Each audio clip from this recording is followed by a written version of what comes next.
If you have a Honda CBR 2016, maybe 17, 300R, and it doesn't start, it doesn't respond to any power, none of that, check your main fuse over here. I'll show that one. Look at that middle. Like you can see it's blown right there compared to this. So you can see the connection there. So we popped it off, and then we're gonna try to put all of this back together, plug it into the battery, and see if it starts. We'll update in just a moment.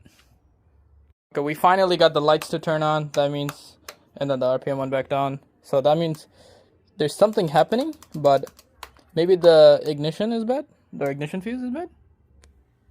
But oh.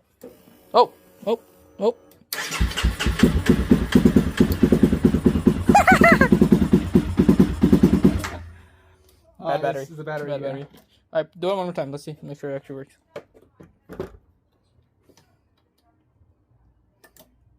Hold it. There you go.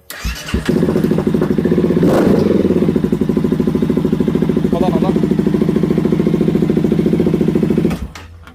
Oh, it's because the kickstand is down. We're good. I just wanted to make sure it's shift.